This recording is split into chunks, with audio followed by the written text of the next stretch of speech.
Assalamualaikum warahmatullahi wabarakatuh. Good morning everyone. Perkenalkan, nama saya Santika. Saya akan menjelaskan tentang materi masalah profesi keguruan dan upaya pemecahannya. Nah, di sini saya mengambil masalah tentang bimbingan konseling dalam suatu sekolah. Next. Nah, terlebih dahulu kita akan membahas tentang apa itu bimbingan konseling. Bimbingan konseling yaitu proses pemberian bantuan yang dilakukan melalui wawancara konseling face to face oleh seorang ahli. Seorang ahli di sini yaitu seorang guru kepada seorang siswanya. Nah, yang mengalami suatu permasalahan yang bermuara pada teratasinya masalah yang dihadapi serta memanfaatkan potensi yang ada pada diri dan sarana yang ada agar individu atau kelompok individu dapat memahami dirinya sendiri untuk mencapai perkembangan yang optimal. Oke, next. Nah, selanjutnya saya akan membahas tentang fungsi layanan bimbingan dan konseling. Apa saja itu fungsi layanan bimbingan dan konseling? Ya, yang pertama ada fungsi pemahaman. What is fungsi pemahaman? Fungsi pemahaman yaitu memahami karakteristik, potensi, atau tugas-tugas perkembangan peserta didik dan membantu mereka untuk memahaminya secara optimal dan secara realistik. Yang ketiga ada fungsi preventif. Apa itu fungsi preventif? Yaitu memberikan layanan, orientasi, dan informasi mengenai berbagai aspek kehidupan yang patut dipahami peserta didik agar mereka tercegah dari masalah yang dihadapinya. Yang kemudian ada fungsi pengembangan.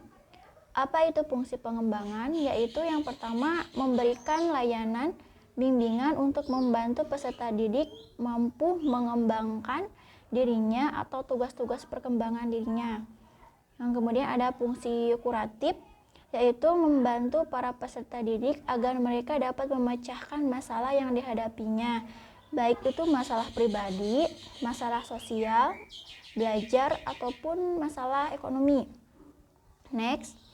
Nah, di sini ada tujuan bimbingan konseling. Apa saja tujuan bimbingan konseling itu?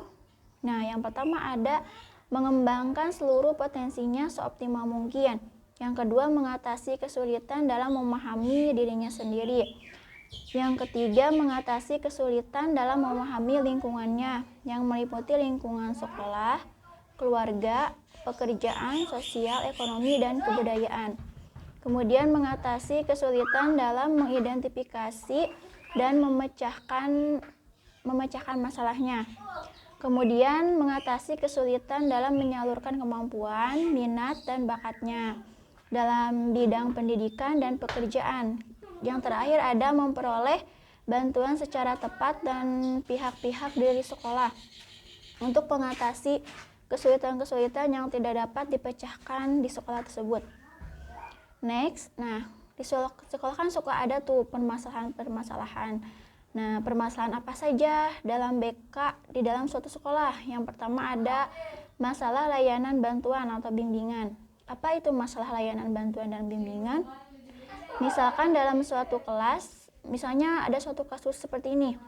Dalam suatu kelas ada suatu anak yang suka mencontek. Nah, siswa yang lainnya itu merasa terganggu terhadap sifat anak tersebut.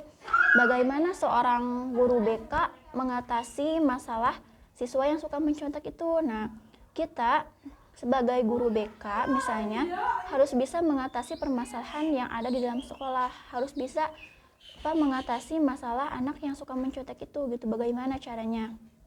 Nah, ini ada upaya untuk menyelesaikan permasalahan tersebut. Yang pertama kita melakukan pendekatan terlebih dahulu ya kepada anak yang suka mencontek itu. Kemudian kita harus mengetahui gitu mengapa anak tersebut suka mencontek. Kita harus mengetahui permasalahannya terlebih dahulu, kenapa ya anak tersebut suka mencontek. Kemudian kita bisa menanyakan kepada teman, keluarga, kemudian ke teman terdekatnya terlebih dahulu, kemudian kepada orang tuanya. Bapak Ibu, kenapa ya anak ini gitu, anak Bapak Ibu di sekolahnya suka mencontek gitu kan, ada permasalahan apa di rumah gitu. Nah, kemudian kita udah mengetahui masalah tersebut, kita bawa anak tersebut ke dalam suatu ruangan guru BK, kemudian kita menanyakan gitu kan, udah tahu kan masalahnya, kita beri masukan sedikit demi sedikit kepada anak tersebut, tapi secara halus dan secara mendidik juga gitu, supaya anak tersebut itu dapat mengalami perubahan dan tidak melakukan mencontek lagi gitu. Nah, oke, next. Oke, mungkin itu cukup sekian dari saya. Terima kasih atas perhatiannya. Wassalamualaikum warahmatullahi wabarakatuh.